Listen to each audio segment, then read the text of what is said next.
Hey folks, how's it going? This is Game Webcam. So, this video is meant to serve as a follow-up to the Brick Planet shutdown video. If you haven't seen that video, check it out in the top right corner for yourself.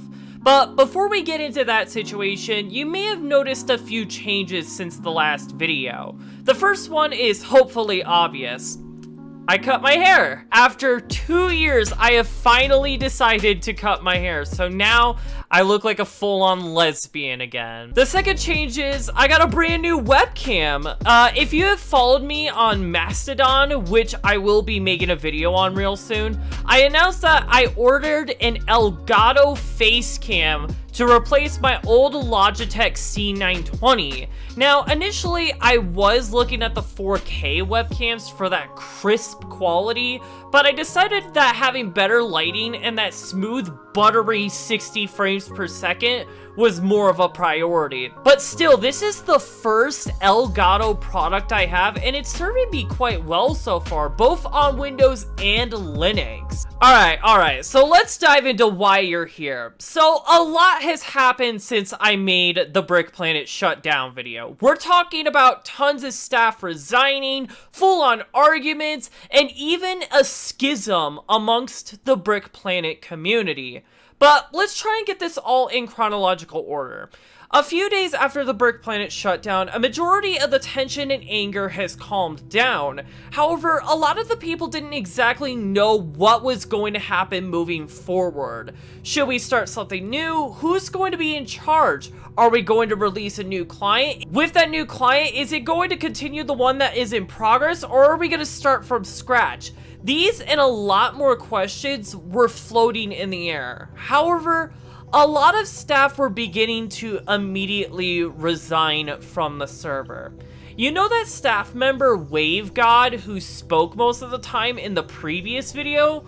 Well, he was one of those staff members who ended up resigning, and he did want me to say that he doesn't really represent a whole lot of those viewpoints anymore, and it's up to the other staff to pick up what was left off. I'm gonna be honest, I'm not surprised that a lot of staff ended up resigning. I mean, considering that Brick Planet wasn't going to be the same after the shutdown, a lot of people didn't know whether Brick Planet was going to live up what it was going to be. However, I think the most shocking resignation I have come across was from a guy named Instel. The reason why I want to focus on this particular staff member is because he was the staff member that was responsible for the client's development. If there was anybody who would have the source code for the Brick Planet client, it was this guy. If this Brick Planet continuation really wanted to happen, ideally it would use this new client. But I think Instel's resignation is where crap hit the fan with the new Brick Planet team. Instel was probably their most valuable asset, and considering that they've lost it, they really didn't have any options left when it came to how they were going to develop a viable product. Now, last year I made a video expressing my anger when Isaac got Brick Planet patched shut down, and that's because Isaac threatened them with litigation. If you want to check that video out, it'll be in the top right. However, after the recent Brick Planet shutdown, it seems like Alex, the main person who was behind the Brick Planet patched project, wanted to start up the project again. Considering that the new iteration of Brick Planet shut down, it would make sense to try and revive it.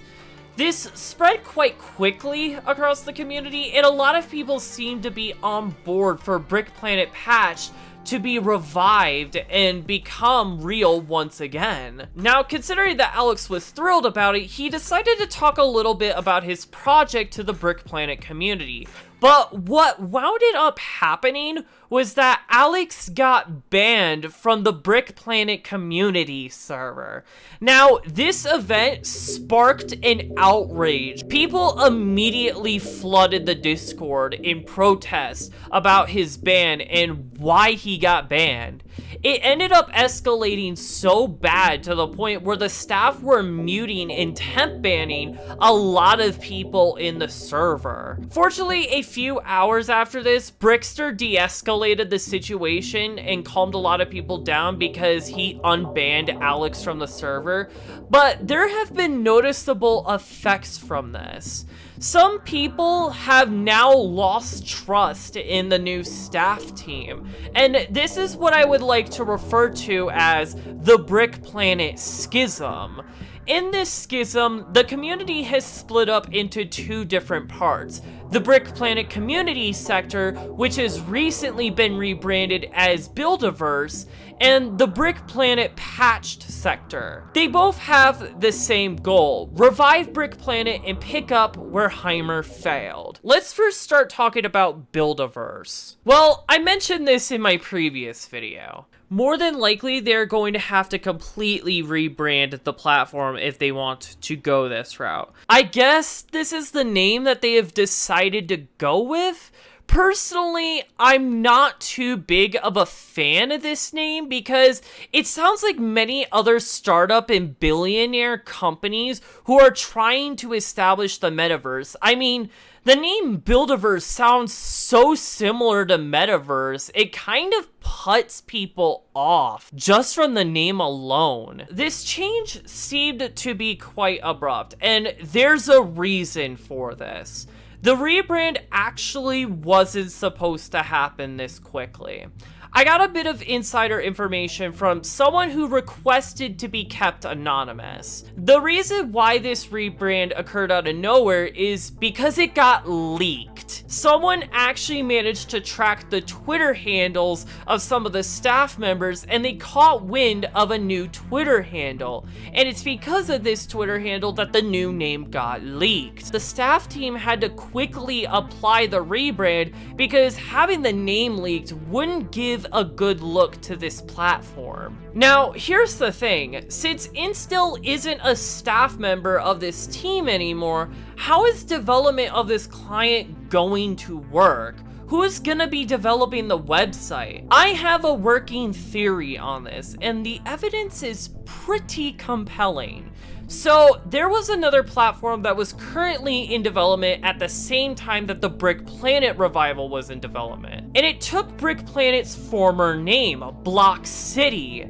Now, keep in mind, Hymer doesn't have any involvement in this project, but like Brick Planet, Block City was going to be another revival. I mean, their devlog seemed to have a lot in common with Brick Planet's devlog in terms of their appearance. I never really took that much of an interest in Block City because it looks like it was stuck in a dev hell. However, if you try going to their website now, you will encounter an error.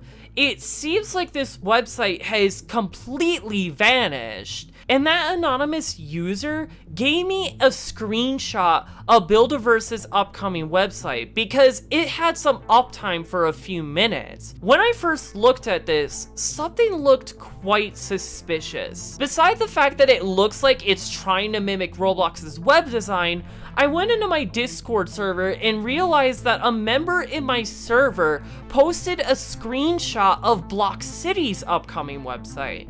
And when you put the two side by side, they are identical in terms of their appearance. There is one more piece of evidence that I feel like is a dead giveaway to all of this.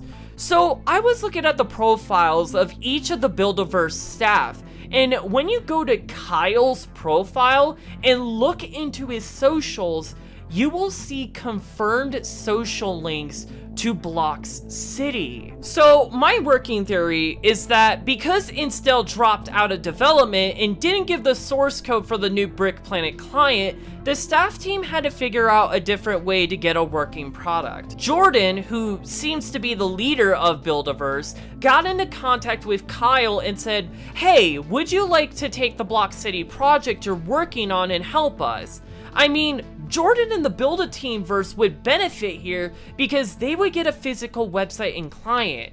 And Kyle would benefit here because he could dive into a community full of participating players. This was a situation where both sides could benefit here. Kyle's not the only one who is working in development. Apparently, a couple of other members, Hyper Product and Brickster for example, are also going to be involved in developing this prototype. Well, that's great, right? Now there's a physical product that Buildaverse can offer, and it can be a continuation of Brick Planet. This anonymous user told me that there is some internal conflict going on with the staff team. Brickster is a developer who is currently working on Polytoria and his own project. So why is he deciding to take another job developing for another platform? Also, we haven't heard much about this Kyle guy, who he is or what he does. So I don't know how much I can trust this guy. And let's revisit Alex's band for a second. Now, usually when you go into an alternative platform server and mention another alternative, usually people don't take that much of an issue with it. However, Alex only mentioned Brick Planet patched a couple of times, and this warranted a ban. Alex only got unbanned under the condition that he doesn't mention his project.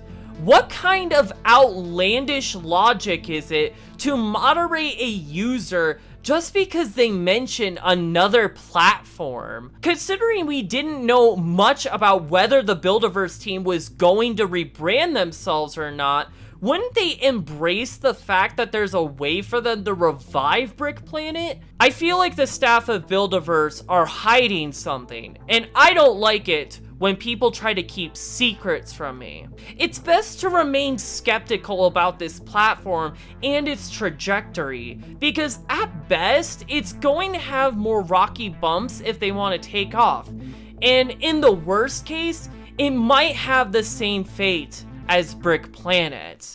Now let's focus on Brick Planet Patched. The point of Brick Planet Patched was that it was going to bring back the website and client that existed in 2018 and 2019. I mean, players have gone through a lot of hell trying to find a way to play on their beloved platform, and Brick Planet Patched was supposed to be the solution to that. When you take a look at the staff team for Brick Planet Patched, it seems a lot more promising. A lot of the staff for Brick Planet Patched are actual developers. I mean, we have Alex, Instel, Kloptoe, and Brickster for starters. And some other huge members are coming back to Brick Planet Patched, such as Hypo, the ex-Brick Planet staff member that I interviewed. I don't exactly know how Brick Planet Patched is going to work.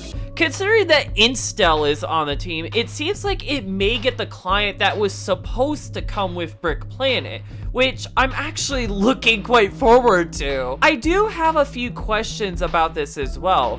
Is this going to be a project that will constantly get updated, or is it going to be in a preserved state like those Club Penguin revivals? I'm sure these are questions that Alex can answer quite easily, and we'll know more about it when time goes on. Let's address the big question I'm sure a lot of you are asking. How can we ensure that Isaac won't just try and shut down Brick Planet Patched again? As it turns out, Isaac doesn't legally own Brick Planet as intellectual property. Let me just quickly disclaim that I am not a legal expert, and perhaps there are things I am missing, and this could very well be wrong. There are 3 ways that we can check if Brick Planet is intellectual property: copyrights, trademarks, and patents.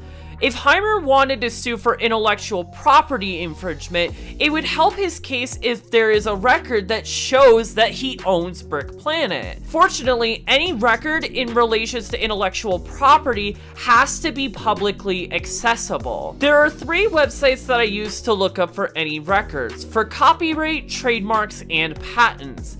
I tried looking up Brick Planet as my search query, even making adjustments if I needed to, ensuring that I didn't type it wrong. I searched the US copyright lookup, nothing shows up. I tried the same for the US trademark lookup, nothing. When it came to the US patent lookup, it also returned with nothing. So, as it turns out, Isaac Hymer doesn't have rights over the phrase Brick Planet. There is no record in the US database that states that he has Brick Planet as intellectual property. But there is one other thing we do need to check to make sure. At the bottom of Brick Planet pages, it states a company named Brick Planet Incorporated. Now, was this a real company? Alex told me that if you actually search up a name in Colorado's database, it turns out there is a record for a company, Brick Planet Incorporated. So this company is actually real. So it had me asking, because Hymer does have a company, Brick Planet Incorporated, does that mean he would have rights over the Brick Planet name? According to the United States Small Business Administration, filing your business in a state will only be able to provide you name protection at a state level. So as long as Alex doesn't also live in Colorado, he can freely use the name Brick Planet if he wants. If Hymer truly wants to own the name Brick Planet, he would need to file a trademark. And if he wants to file a trademark, it'll cost him a bit of money. According to the United States Patent and Trademark Office, just even applying for a trademark starts at $250. And depending on how things go, he may have to pay a couple hundred more. The thing is, this is completely possible for Hymer to accomplish. Isaac Hymer did state, though, that he lost all interest for Brick Planet in his initial shutdown notice, which, ever since my previous video, has actually been deleted to now just talking about refunds. If Hymer does file a trademark, all that's really going to tell us is that this whole paragraph has been nothing but a lie, and that he would have intentions to start up Brick Planet again. If Brick Planet Patched wants to avoid infringement, they would have to use Instel's client, as Instel would have the rights to that code, assuming that he didn't sign them away to Hymer. They probably would need to revise the site so it wouldn't exactly be like the 2018 to 2019 website. And at best case, they may need to change the logo for their project, as this is a logo that might be copyrighted. But for the most part, it seems like Brick Planet Patched is safe from any infringement or litigation. Now, looking at both Buildaverse and Brick Planet Patched, which one do I think is going to fare off better? If I really had to make a decision, I would have more faith for Brick Planet Patched. Their staff seems to have more developers, there are a lot of familiar faces I trust, and they seem more established. That isn't to say that I hate Buildaverse or how they plan to go about things, though. However, I don't know who Kyle is and what his intentions may be. And seeing how hostile some of Buildaverse's staff are, it really doesn't paint a good look for their platform. There's one message I really want to make clear.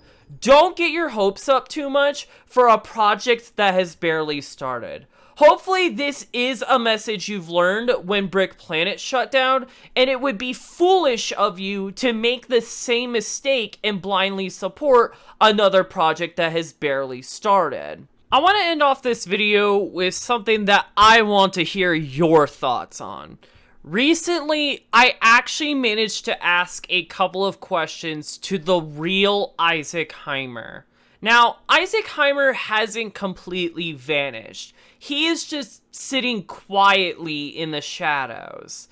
And I can confirm that this is the real Isaac Hymer because I have a small bit of DM history with him prior to the shutdown when I won a username reservation giveaway and we have been having struggles on figuring out on how to get my prize. According to Hymer, the reason why Brick Planet couldn't work out is because he wanted to hire more developers to work on the engine for Brick Planet, considering that Instel was the only one who really was doing any sort of work on the client.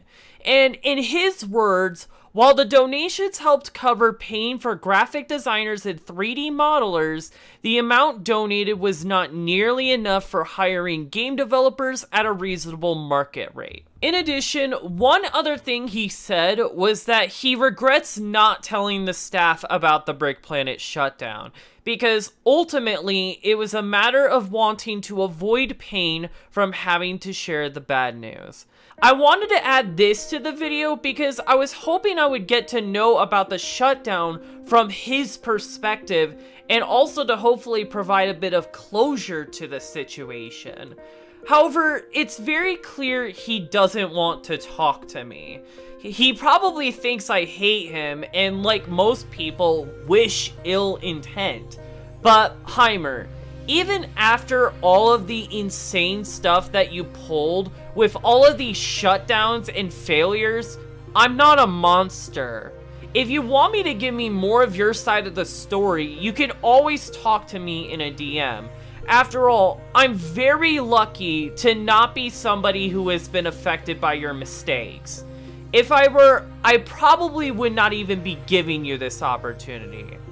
Anyways, I think that's all I really have to say in this situation. If you enjoyed this video, please leave a like, subscribe, and hit the bell icon to be notified for more updates to this situation. This is Game Webcam, and take care.